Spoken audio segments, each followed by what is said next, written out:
Hello everyone. आज हम बात करते हैं ईएसआईसी जो दिल्ली स्टाफ नर्स का 2012 में जो पेपर हुआ था दिसंबर 2012 में, उसका एक पेपर की कॉपी है मेरे पास।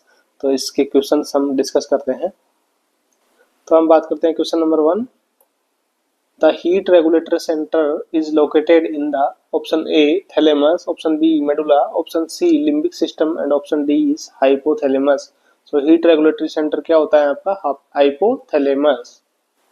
Next question number 2। निम्न में से कौन से मेथड के द्वारा आईसीपी इंट्राक्रैनियल प्रेशर की मॉनिटरिंग सबसे मोस्ट एक्यूरेट प्राप्त होती है? सो देखिएगा, जो आईसीपी है इंट्राक्रैनियल प्रेशर, उसकी मॉनिटरिंग सबसे एक्यूरेट कौन से मेथड से होती है? ऑप्शन ए एपिड्यूरल कैथेटर से, option B intraventricular catheter, option C subarachnoid catheter, option D intravertebral catheter. तो देखिएगा सीएसएफ कहाँ होता है? सीएसएफ का जो प्रेशर है वो ही आईसीपी को मेंटेन करता है। तो सीएसएफ कहाँ रहता है? सब आर्केनोइड स्पेस के अंदर रहता है। तो ये जो कैथेटर कहाँ सेट करेंगे? सब आर्केनोइड कैथेटर जो है मोस्ट एक्यूरेट इसका प्रेशर मॉनिटर करेगा। Next question number 3। एक पेशेंट में कैटरेक्ट की सर्जरी होने वाली है। नर्स के द्वारा पेशेंट को निम्न में से कौन सा इंस्ट्रक्शन आवश्यक रूप से दिया जाना चाहिए? अब देखिए, कैटरेक्ट जो है, कैटरेक्ट किसे कहते हैं? Opacity of lens, opacity of lens. ठीक है, इसमें कौन सी इंटरवेंस देंगे सर्जरी से पहले? Option A elevate the head of the bed while sleeping, option B keep the room environment cool and dry, option C avoid climbing stair, option D take a stool softener daily at night. तो option A is right answer है। Next question number 4। The sign and symptoms of retinal detachment include the following except option A sudden severe eye pain, option B a curtain falling across the field of vision, option C light flashes in the visual field, option D floaters in the field of vision। तो देखिएगा यहाँ पे क्या होगा, एक curtain falling across the field of vision ये होता है इसमें, light flashes in the visual field ये भी होता है, floaters in the field of vision, floaters या फिर ब्लैक स्पॉट ये भी होता है क्योंकि ड्यू टू ब्लीडिंग ब्लीडिंग की वजह से ये भी होता है। तो इसमें जो राइट आंसर रहेगा मीन्स कौन सा नहीं है? एक्सेप्ट तो पूछा है तो सीवियर सडन आई पेन, ये सीवियर सडन आई पेन नहीं होता है रिटायर्ड अटैचमेंट के अंदर। सो option A is right answer. Next question number 5। 45 वर्षीय मरीज गुलियन बेरी सिंड्रोम से ग्रस्त है। नर्स के अनुसार इस प्रकार के पेशेंट में कौन सी क्लिनिकल फाइंडिंग देखने को नहीं मिलेगी? ठीक है, तो गुलियन बेरी सिंड्रोम में कौन सी क्लिनिकल फाइंडिंग नहीं मिलेगी? Option A hypertonia, option B areflexia, option C paresthesia, option D urinary retention. तो देखें, गुलियन बेरी सिंड्रोम में क्या होता है? वीकनेस हो जाती है। ठीक है, यानी कि पैरेस्थीसिया भी मिलेगा आपको उसमें, यूरिनरी रिटेंशन भी मिलेगा उसमें, एरिफ्लेक्सिया भी मिल जाएगा, लेकिन हाइपरटोनिया नहीं मिलेगा, है ना? हाइपरटोनिया उसके अंदर नहीं मिलेगा। तो option A is right answer, यानी कौन सी देखने को नहीं मिलेगी? Hypertonia. Next question number 6। The earliest sign of the post operative shock in monitored by the nurse by observing. Post operative, operation के तुरंत बाद जो शॉक है उसको कैसे ऑब्जर्व किया जाएगा?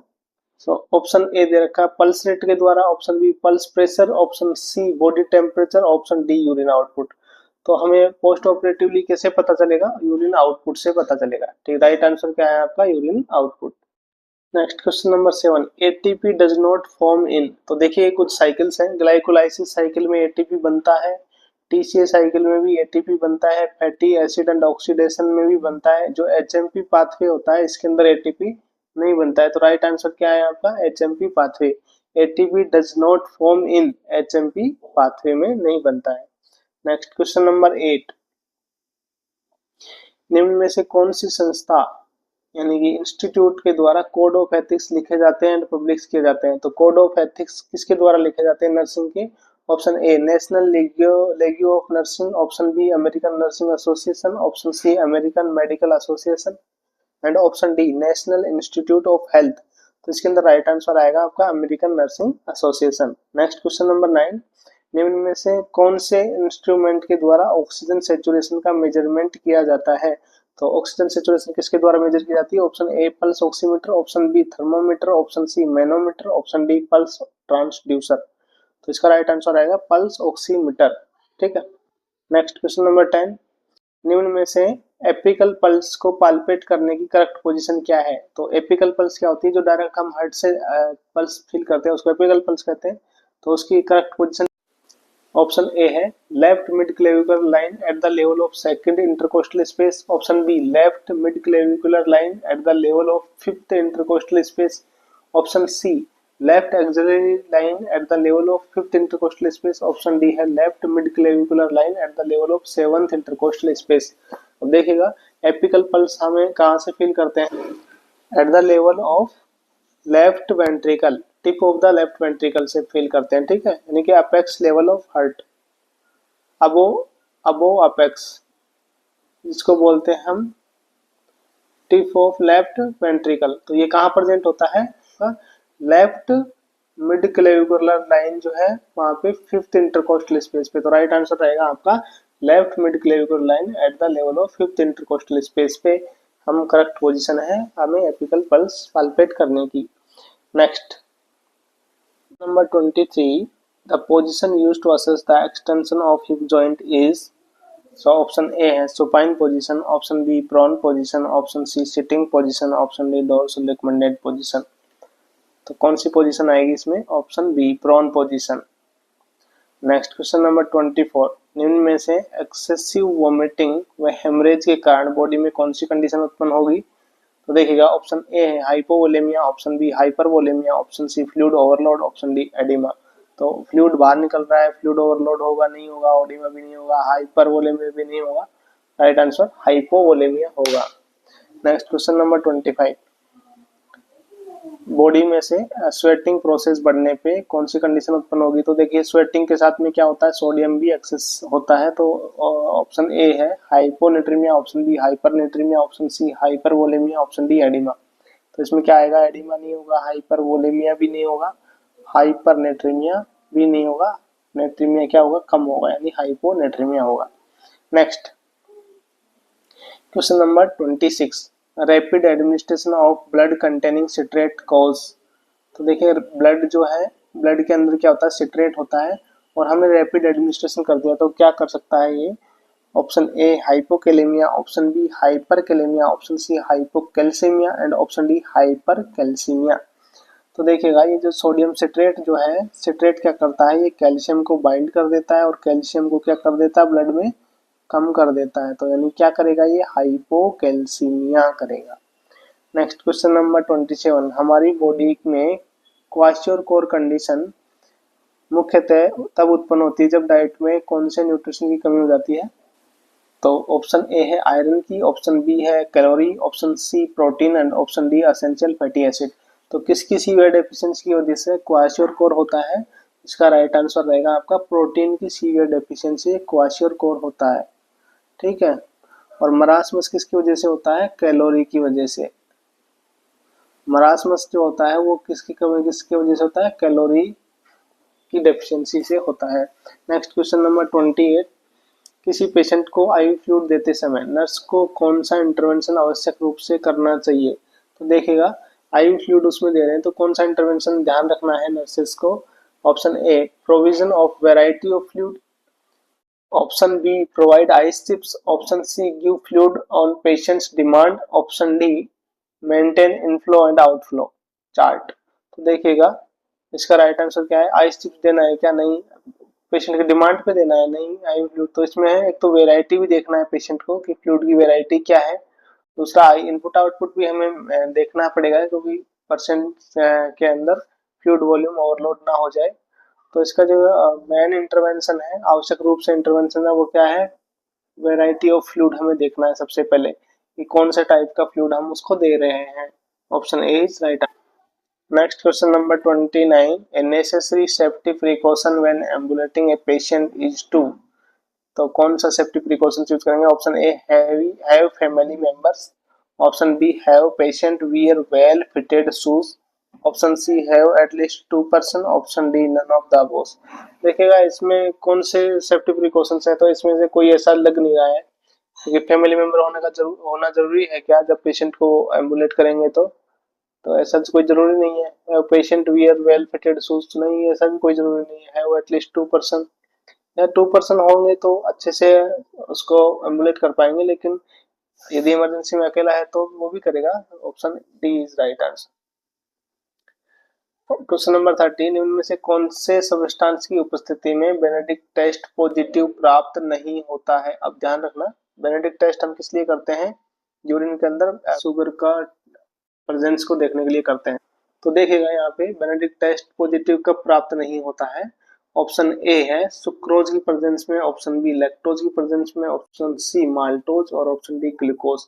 तो ग्लूकोज प्रेजेंट होता है तो पॉजिटिव होता है, लैक्टोज प्रेजेंट होता है तो भी पॉजिटिव होता है, माल्टोज प्रेजेंट होता है तो भी पॉजिटिव होता है। लेकिन जब सुक्रोज प्रेजेंट होगा तब क्या है, बेनेडिक्ट टेस्ट पॉजिटिव नहीं होगा। तो इसका राइट आंसर क्या रहेगा आपका? Option A sucrose. Next question number 31, renal threshold for glucose is decreased in. जो रीनल थ्रेशोल्ड है ग्लूकोज का वो किस में डिक्रीज होता है? ऑप्शन ए डायबिटिक मेलाइटस में, option B insulinoma, option C renal glycosuria, option D alimentary glycosuria. तो इसका राइट आंसर रहेगा आपका option C renal glycosuria. 180 mg पर dl ये normal renal threshold of glucose होता है।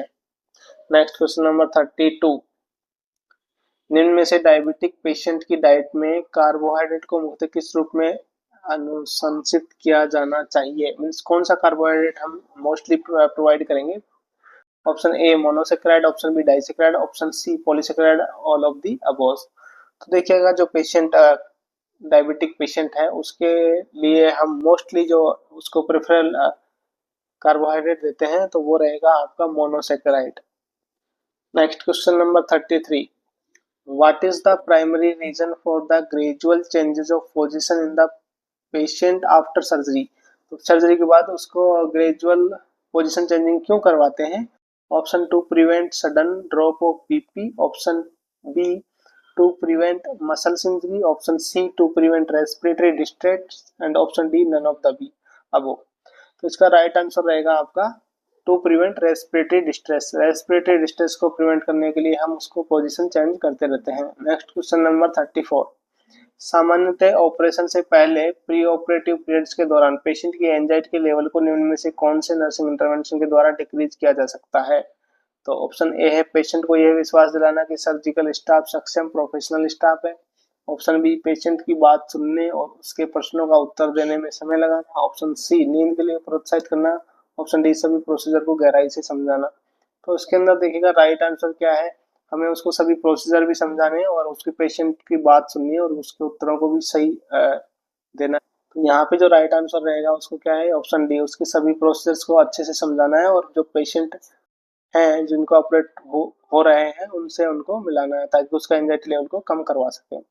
नेक्स्ट क्वेश्चन नंबर 35, निम्न में से ईसीजी प्रोसीजर में क्या होता है? तो ऑप्शन है recording the brain waves, option B recording the heart activity, option C recording the peristalsis, option D none of the above. तो ईसीजी में क्या होता है? इलेक्ट्रोकार्डियोग्राफी क्या होता है? हार्ट की एक्टिविटी रिकॉर्ड होती है। Option B is right answer. Question number 36, glycosylated haemoglobin is determined to diagnose. तो ग्लाइकोसाइटेड हीमोग्लोबिन किसके लिए यूज किया जाता है? ऑप्शन ए हाइपोथायराइडिज्म के लिए, option B diabetic mellitus, option C gout, option D all of the above. तो ये हम पता लगाते हैं डायबिटिक मेलाइटस का। ठीक, लास्ट 3 मंथ का जो ग्लूकोज ब्लड ग्लूकोज लेवल है उसको चेक किया जाता है कि वो कैसे कंट्रोल हुआ है उसमें। तो इसका राइट आंसर है option B diabetic mellitus. Question number 37, निम्न में से कौन सी डिजीज कंडीशन में सीरम लाइपेज लेवल की बढ़ोतरी हो जाती है? तो सीरम लाइपेज लेवल का किस डिजीज में बढ़ जाता है? तो देखिए option A Paget's disease, option B Gaucher's disease, option C acute pancreatitis, option D diabetic mellitus. तो इसका राइट आंसर रहेगा आपका एक्यूट पेनक्रियाटाइटिस। एक्यूट पेनक्रियाटाइटिस में क्या होता है? सीरम लाइपेज लेवल बढ़ जाता है। ठीक है। Next question number 38, which of the following clinical features alert the nurse to lithium toxicity. तो लिथियम टॉक्सिसिटी में कौन सा फीचर्स हमें मिलेगा ताकि नर्स उसमें अलर्ट हो जाएगी? Option A increase agitated behaviour, option B है marked increase food intake, option C है sudden increase in blood pressure, option D anorexia with nausea and vomiting. तो इसका राइट आंसर देखिएगा ये एनोरेक्सिया नोजिया वोमिटिंग भी रहेगा, लेकिन हमें अलर्ट कब होना है, उसका राइट आंसर रहेगा आपका increase agitated behaviour. Agitated behaviour increase हो रहा है तो ये क्या है, लिथियम टॉक्सिसिटी को इंडिकेट करता है। नेक्स्ट क्वेश्चन नंबर 39, निम्न में से फोलिक एसिड का अच्छा स्रोत यानी good source of folic acid कौन सा है? ऑप्शन ए है spinach, option B banana, option C carrot, option D papaya. तो पालक जो है वो क्या है, गुड सोर्स है फोलिक एसिड्स का। नेक्स्ट क्वेश्चन नंबर 40, निम्न में से कौन सा हार्मोन प्लासेंटा के द्वारा सीक्रेट नहीं होता है? तो कौन सा सीक्रेट नहीं होता है? Option A testosterone, option B oestrogen, option C progesterone, option D HCG human chorionic gonadotropin. तो ये तो सब होते हैं, ये भी होता है, ये भी होता है, ये भी होता है, कौन सा नहीं होता है? टेस्टोस्टेरोन नहीं होता है। Right answer option A. Next question number 41, एक 32 वर्षीय गर्भवती महिला 30 सप्ताह पर वेजाइनल ब्लीडिंग की शिकायत के साथ हॉस्पिटल एडमिट हुई है। नर्स को महिला की नर्सिंग केयर में सबसे पहला नर्सिंग इंटरवेंशन कौन सा करना चाहिए? तो देखिए वेजाइनल ब्लीडिंग हो रही है, कितने सप्ताह पे आई है? 30 सप्ताह पे। तो सबसे पहला इंटरवेंशन क्या करेगी nurse? Perform per vaginal examination, option B provide perineal pads, option C take consent for caesarean section, option D check the foetal heart rate and maternal blood pressure. तो इसका राइट आंसर क्या रहेगा आपका? Option D. सबसे पहले nurse क्या करेगी, उसका फीटल हार्ट रेट चेक करेगी और मैटरनल ब्लड प्रेशर चेक करेगी। Next question number 42, digoxin is administered intravenously to the patient as drugs act 2। तो देखिएगा इस डिजोक्सिन कैसे काम करती है? ऑप्शन ए है डायलेटेड कोरोनरी आर्टरीज को डायलेट करती है, option B increase myocardial contractility, option C decrease electrical conductivity to the heart, option D decrease cardiac disorder. तो इसका राइट आंसर है ये क्या करती है, मायोकार्डियल कॉन्ट्रैक्शन को बढ़ा देती है। ठीक है, वैसे ये डिक्रीज करती है इलेक्ट्रिक कंडक्टिविटी को भी, लेकिन यहाँ पे राइट आंसर ऑप्शन बी होगा, increase myocardial contractility. Next question number 43, एक पेशेंट जिसके मिट्रल वॉल रिप्लेसमेंट की सर्जरी हुई है के उपरांत अर्ली पोस्ट ऑपरेटिव पीरियड्स में सर्जिकल इंसिजन में लगातार ब्लीडिंग हो रही है, उनमें से नर्स इस मरीज की कौन सी ड्रग्स देने की प्रत्याशा करेगी? प्रत्याशा मीन्स एक्सपेक्ट, ठीक है, एक्सपेक्ट करेगी मीन्स आशा रखेगी, कौन सी दवाई देने की आशा रखेगी? तो देखिएगा जब मिट्रल वॉल रिप्लेसमेंट हुआ है पेशेंट का, तो हमें उसमें क्या देते हैं, एंटीकोगुलेंट्स उसके अंदर चलाते हैं पेशेंट को। तो यदि लगातार ब्लीडिंग हो रही है तो हमें हेल्थ केयर प्रोवाइडर को बताना है, बट कौन सी ड्रग्स दे सकते हैं? तो देखिएगा एंटीकोगुलेंट्स कौन कौन सी होती हैं, हेपेरिन और वारफेरिन, ठीक है, तो ये उसमें चल सकती है पेशेंट में। तो इनका एंटीडोट हमें रखना है। तो ऑप्शन ए क्या है, प्रोटामाइन सल्फेट, ऑप्शन बी है विटामिन सी, ऑप्शन सी है क्विनिडीन सल्फेट, ऑप्शन डी है वारफेरिन सोडियम। तो देखिए वारफेरिन तो नहीं देंगे, उसमें ब्लीडिंग हो रही है, विटामिन सी और ये कुछ करेंगे नहीं, तो एंटीडोट क्या है, हेपेरिन का एंटीडोट है आपका प्रोटामाइन सल्फेट। तो हम इसमें देंगे प्रोटामाइन सल्फेट क्योंकि ब्लीडिंग को स्टॉप करवाएगा। यहाँ पे देखिएगा वारफेरिन का एंटीडोट क्या है आपका, विटामिन के, ठीक है, और हेपेरिन का protamine sulphate. Next question number 44, एक नर्स एक अनकॉन्शियस पेशेंट के रेस्पिरेटरी स्टेटस को असेस कर रही है। तो नर्स के अनुसार पेशेंट में कौन सी क्लिनिकल फाइंडिंग के द्वारा अर्ली हाइपोक्सिया का पता चलता है? अब देखिएगा पेशेंट क्या है, अनकॉन्शियस है, तो उसके अंदर अर्ली हाइपोक्सिया को कैसे पता लगाएंगे? ऑप्शन ए है साइनोसिस से, ऑप्शन बी है decreased respiration, option C restlessness, option D hypotension. जैसे कॉन्शियस पेशेंट के अंदर अर्लीस्ट साइन क्या होता है हाइपोक्सिया का, रेस्टलेसनेस होता है, बट पेशेंट इज अनकॉन्शियस, यहाँ पे रेस्टलेसनेस का तो पता नहीं चलेगा। और ये देखिए डिक्रीज रेस्पिरेशन नहीं होता है, यहाँ पे क्या होता है, इंक्रीज होता है रेस्पिरेशन, ठीक है। यहाँ पे जो राइट आंसर रहेगा वो क्या है आपका, ऑप्शन ए, साइनोसिस से ही हम पता लगा पाएंगे उसमें। पेशेंट यदि कॉन्शियस होता तो उसका राइट आंसर रेस्टलेसनेस होता। Next question number 45, एपिजोटोमी is best done and commonly practised in. तो जो कॉमनली कौन सी प्रैक्टिस की जाती है एपिजोटोमी में, option A medially, option B laterally, option C medio laterally, option D J shaped. तो मोस्ट कॉमनली जो प्रैक्टिस में है वो क्या है, medio laterally. Option C is right. Next question number 46, which of the following would most likely be major nursing diagnosis for the patient with acute pancreatitis?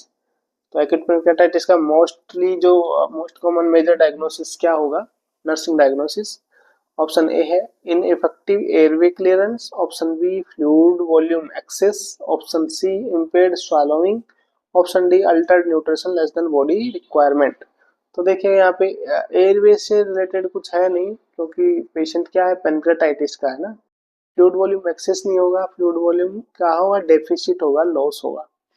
Impaired swallowing और Altered nutrition. तो right answer क्या रहेगा आपका, Altered nutrition less than body requirement. Next question number 47,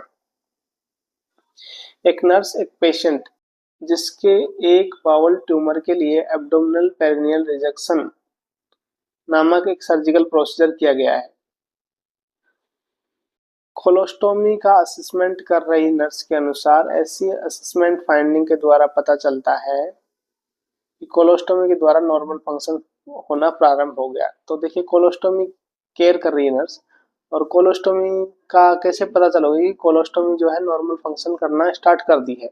option A है absent bowel sound, option B the presence of flatus, option C the patients ability to tolerate food, option D body bloody drainage from the colostomy. तो देखिए bloody drainage हो रहा है colostomy में, तो गलत है, सब नहीं है colostomy. The patients ability to tolerate food, ये ठीक है, लेकिन पासेज ऑफ फ्लटस, तो इसमें राइट आंसर क्या रहेगा आपका, यदि पासेज ऑफ फ्लटस है तो colostomy is functioning. Next question number 48, निम्न में से नियोनेट्स के ऑक्सीजन की पर्याप्तता को असेसमेंट करने के लिए नर्स को कौन सी क्लिनिकल फाइंडिंग मॉनिटरिंग करनी चाहिए? Option A cyanosis of hand and feet, option B pulse rate continuously, option D C है arterial blood gas and level, and option D है the percentage of oxygen receive. तो इसका right answer क्या रहेगा आपका, cyanosis of hand and feet यदि देख रहे हैं तो उससे पता लगाएंगे कि ऑक्सीजन की पर्याप्तता है कि नहीं है ना। Option A is right answer. तो thank you for watching the video, please like and subscribe the channel, and ऐसे ही वीडियो देखते रहने के लिए आप कंटिन्यू चैनल पर बने रहें।